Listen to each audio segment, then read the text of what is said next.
All right, my guest today on the interview segment is Kola Okolo. He has been in the education space for about 20 years and counting, and he has taught in some secondary schools and colleges across London, Netherlands, and Milton Keynes in the United Kingdom. Kola is an inspirational teacher who is passionate about providing equity, social justice, and fairness for the whole child. Now, he is also the author of a book called No Child is Dull, and on this conversation, we will be hearing a thing or two about the book. Welcome to Lens in Africa, Kola. It's great to be here with you. Thank you for having me. Thank you so much for obliging. All right, we're going to start, first of all, with an overview of education, generally, in Africa. What do you think of it? I mean, I think education in Africa has got potential, but there are definitely areas for improvement. So Okay. Obviously, like everything else, it's got lots of benefits, lots of advantages, but there are areas that work needs to be done. And one of those areas is actually what I'm going to be talking about. That's why I actually wrote the book here. So it's more about special education. I think there's a dearth of knowledge. There's less lack of awareness. Teachers don't really know what special education is. So for most teachers, it's all about sending children to special needs schools, like schools for autism. But we're talking about special needs in mainstream schools and settings. Interesting. Yeah. Yeah. So with that that you just described, can you tell us what exactly inclusive education connotes? Right. And I mean, some of your viewers would have seen it. So according to the United Nations Conventions on the Rights of the Child, special education is a system of education that ensures that no child, and we're not talking about some, we're not talking about most, we're saying all children, regardless of their background, regardless of their starting points, regardless of their abilities or disabilities or socio-economic circumstances, every child is given an equal opportunity to thrive. So they have access to quality education within mainstream schools. I see. All right, that's interesting. Now, let us in on some of the challenges that are expected from having inclusive education or special education, as you have described it. Yeah, I mean, there are lots of challenges, not just within Nigeria, across the world.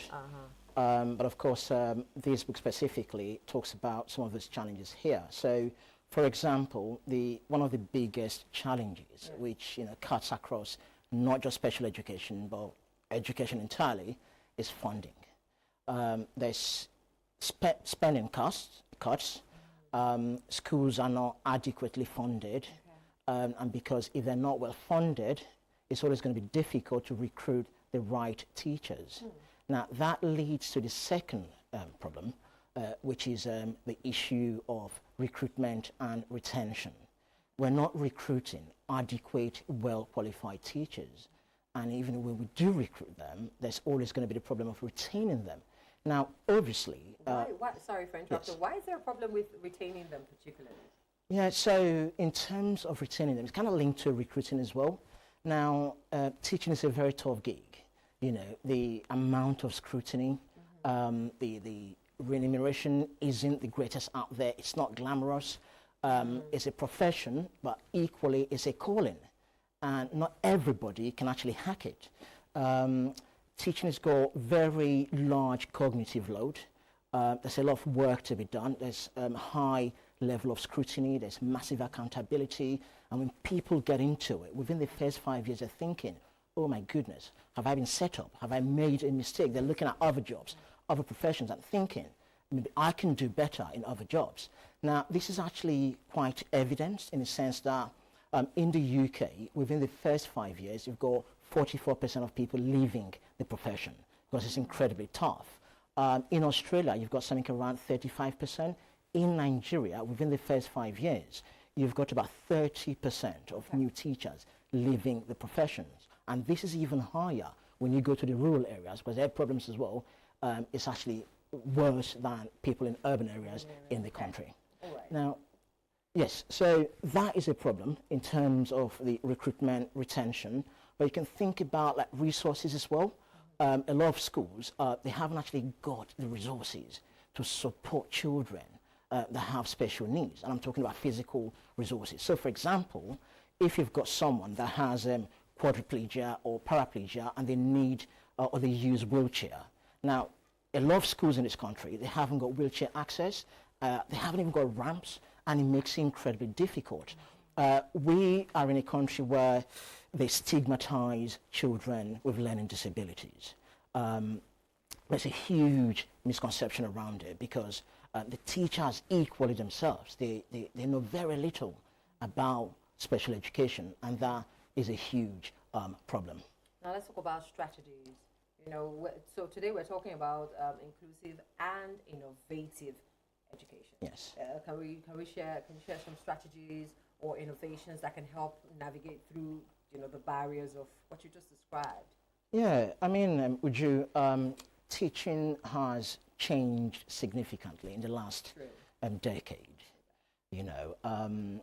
It's evolved very, very rapidly, and this is all thanks to innovation in technology.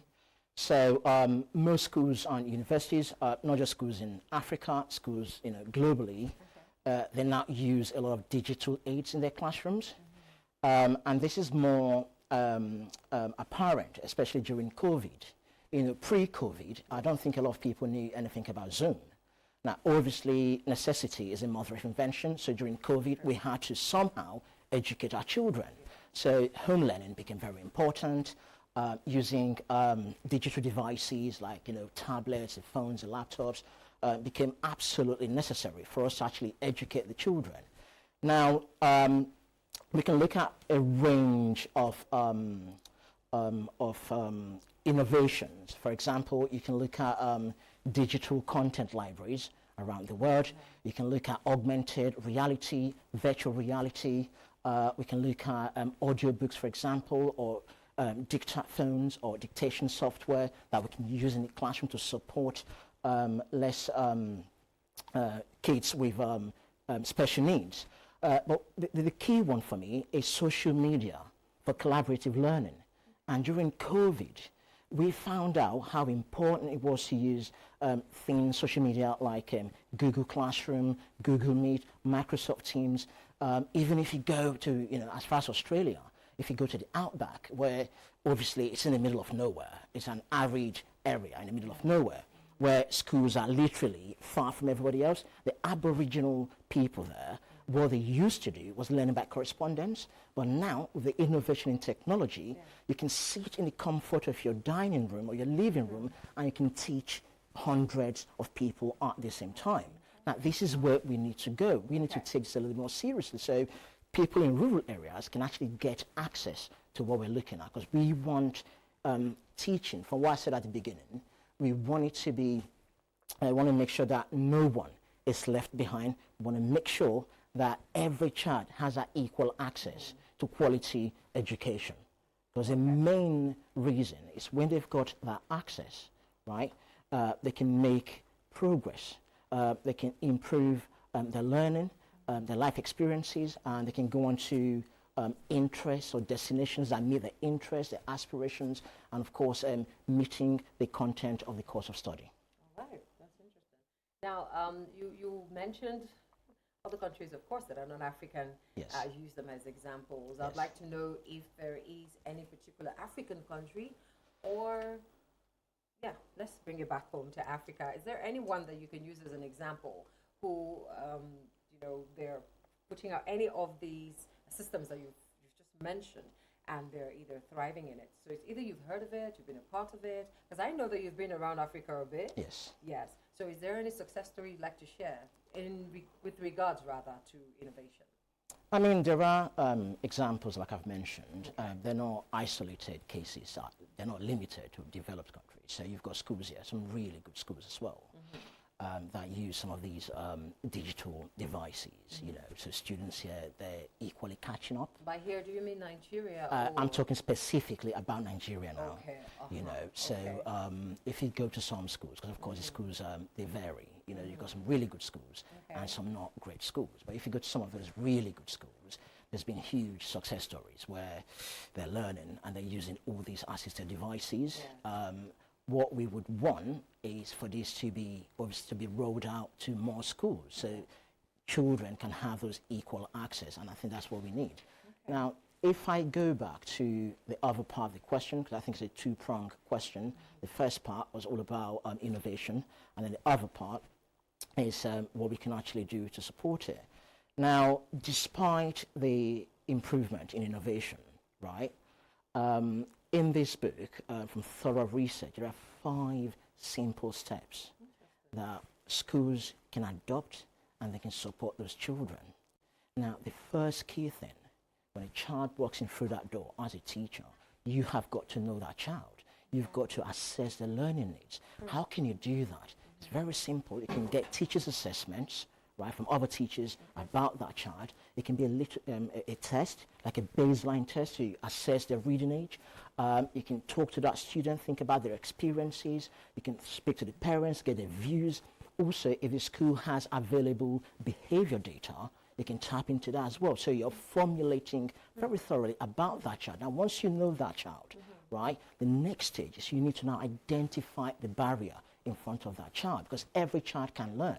No child is dull. If a child is not making progress like their counterparts, then there is something in front of that child. There is a barrier.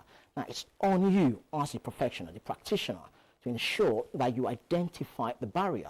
Now, you do that by going through the learning needs, liaising with very important stakeholders. It could be in a home-bound setting, the parents, it could be the hospital, and other professionals as well. Now, once you've identified the barrier, right, because as you know, a problem known is half solved. Yeah. If you went to the doctor and the doctor doesn't understand your sickness, there's no way they're going to prefer or prescribe the right treatment. So once you've identified the barrier, the next stage is to then intervene with the right strategy. Okay? You've got the barrier. Now, how do I remove this barrier so that child can make progress like every other child? Now, you come up with very bespoke, customized strategies. So it's not one size fits all, because I know what the situation is. I know what's wrong with this child. I know exactly what I need to bring on to remove that barrier. Once you've done that, the next thing is then for you to implement it. You implement it, you monitor it. I think we become quite complacent. We implement a policy, we implement a strategy, and we just let it run. No, it's got to be tracked, it's got to be monitored. There are targets, milestones. Now, at the end, the last stage is to then review that process. It can be cyclical, it can be, every half-termly, end of a term, where you've got to go back and check, has it really worked, that strategy? If it hasn't worked, what are you going to put in place? Are you going to tweak it, rejig it, change it? Well, then you can do that. Permit me to digress very quickly. When I go back to removing the barrier, I'm going to give you a very typical example. Now, in my journeys, because I do a lot of training, and to date, I would have trained about 3,000 teachers. Now, I give a typical example. You've got 2 individuals. One's not very tall, like a little toddler, and you've got a tall individual. Now, you've got a window. That's a barrier. Yeah. And you're saying, can you look out the window and explain what's going on the other side of it? Now, the tall kid obviously can see out of the window. Yeah. Now, the little one, because, is way below the frame, they can't see out. Now, that's a barrier already. Now, as the professional, the practitioner, you know that already, because you know that child. You've identified the barrier, that in front of that child is that it's a little bit high. Now, what do? You intervene with the right strategy. What do? I'm going to get a chair or a stool, and I'm going to prop that child up on that stool, and then they can see across. Okay. And when they can see, they can achieve just like everybody else. Now, if you, on the internet, so if there's a cartoon on the internet, I really love it. It's been credited to Albert Einstein. Okay. So it's got this man, he's an examiner. Now, in front of him, he's got some animals that are lined up. Now, you've got the bird, you've got a monkey, you've got a seal, a penguin, an elephant, and a goldfish in a bowl. Now, the examiner says, for a fair selection process, everybody's going to take the same exam. Climb the tree. Now, as you know, if you are going to use that, the monkey is always going to be able to climb it. He'll come top all the time. So everybody is a genius. Okay. That if you judge a fish by its ability to climb a tree, that fish would live its whole life believing it's stupid. And that's why you've got to go through those 5 steps. Interesting. Now, I have 2 more questions for you because of time. You've mentioned earlier at the beginning of our conversation the challenges that educators face, teachers generally, you know, how that within the first 5 years, certain percentages of them, depending on the part of the world where they are, leave that profession. Bearing in mind all of these challenges, what role do you think that either those who remain or those who are looking to go into the profession, what role do you think they can play to ensure that this is not just a far-fetched dream, you know, inclusive education? So I'm going to answer that with a quote, if that's okay. So there's a quote by, I think it's William Arthur Ward. And it goes like, it says, the mediocre teacher tells, the good teacher explains, the superior teacher demonstrates, but the great teacher inspires. Now, we want our teachers to be inspirational. And I will have me tell you and the viewers that what makes the biggest difference, the biggest impact on a child's education, on their progress, it's not necessarily the quality of the building. Yes, it's great to have good buildings. It does help the conducive environment. It's not all the resources they've got, but what makes a difference and will continue to make a difference is the quality of the teacher standing in front of that child. So if you brought in a mediocre teacher, even in a shiny building, they're not going to be able to inspire that kid. You want our teachers to be inspirational. It's on them to be inspirational. If you had an inspirational teacher, even if they sat under a tree on the ground, they will inspire a thirst for learning. And that is where we want our teachers to be. All right. And lastly, because of time, talk to me about how you think we can measure success. What metrics can we use to measure success? Because you've just raised quite a lot of, you know, fantastic methods, fantastic ideas that are already working in some parts of the world. How do you exactly measure success? It's all about it's all about the impact. You know, it's got to be the impact. Okay. So, are they achieving what they're meant to be achieving, relatively, and in comparison to their non-special needs counterparts? And that's a key thing. So you're saying we'll put the children side by side, the non-special needs children, and they're at par. There's no difference. Yeah, there's got to be no difference because every child can learn, because no child is dull, because you would have identified the barrier. Like I said, once you remove those barriers, they can thrive like anybody else. So we can look at the impact, we can look at are they, so we're not just necessarily looking at, so some schools, they teach to the test, we're not just looking at that, we're looking at that child going from primary to secondary, but into the wider world of work. We're looking at, get them going to destinations that meet their varied interests, their aspirations, and also the content of the course that they've actually studied. Wow, that's interesting. All right, I've been talking with Kola Okolo, and he is the author of this very inspirational book here, No Child is Dull, Removing the Barriers to Learning. Thank you so much, Kola, for sparing your time and coming to talk to us about inclusive education as well as innovative education. Thank you so much for having me with you. Much appreciated. Thank you. All right, coming up next.